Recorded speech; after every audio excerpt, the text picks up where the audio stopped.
Hello everybody, this is Luckless Lovelocks, and I'm bringing you Lifeline. It's a interactive story told over the course of several days. Taylor will stay in touch with you via notifications. Would you prefer each message to arrive separately so none can be missed, or for them to be clustered together to save space? Basically what the way this game works is we're going to be getting communication from Taylor, and then we're going to be making responses based on what he's telling us. Hello?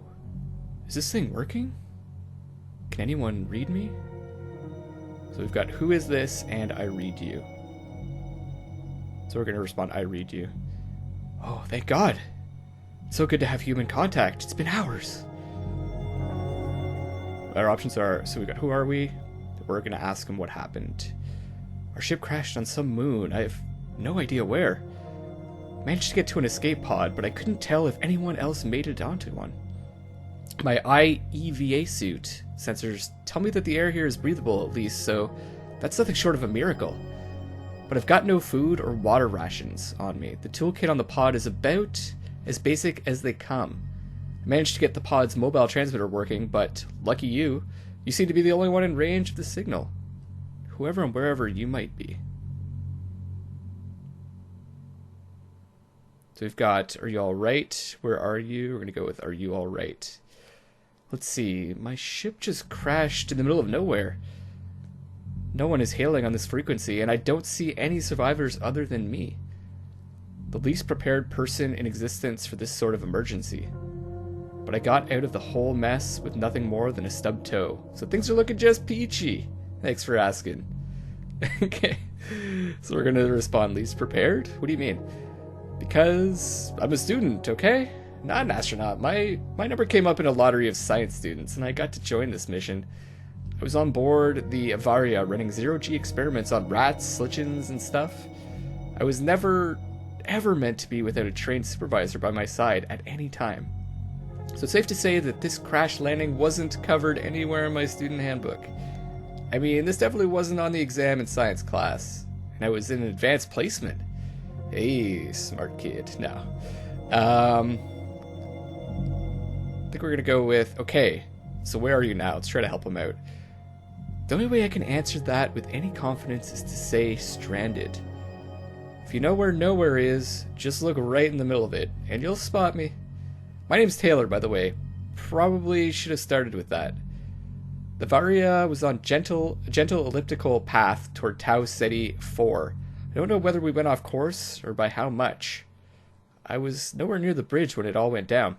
Colby, she shoved me into an escape pod and then went to see how she could help the others. That's just who she was. I guess I blacked out the pod from shock or fear or something. I don't know how long. And when I came to, I was here.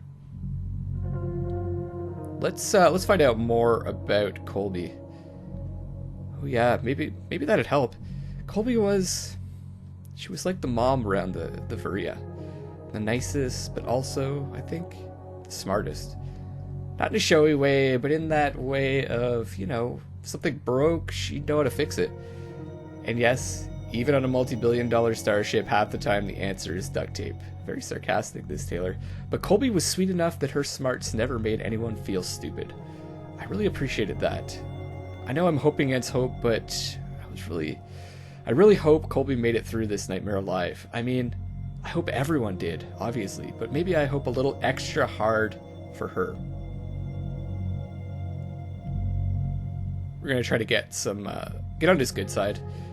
Hey, no, thanks for listening to me blather. That actually felt normal. Like I was telling my new friend about my old friend. Hey, if this all turns out for the best, maybe we can all go get coffee sometime. I'm buying. Or hell, if I make it out of this alive, I'll have earned something a lot stronger than coffee. Sounds good. Try to keep the mood light. Yeah, anything sounds good after the Varia's rations. Speaking of which, I'm gonna want to find something to eat and drink before long. I have this theory that if I just built an intersection here, competing Starbucks would magically appear on at least 2 of the corners. But I'd hate to do all that work just to be proven wrong. Probably save your energy.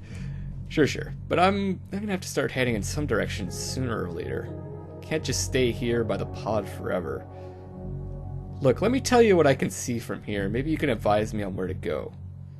Alright, so my escape pod came down in some kind of desert. The ground is all cracked, white rock, there's a huge white peak a few miles away. Or kilometers, I guess. They tried to get me switch to metric for the trip, but some things are just hardwired. It's weirdly symmetrical, like it might not be a natural formation.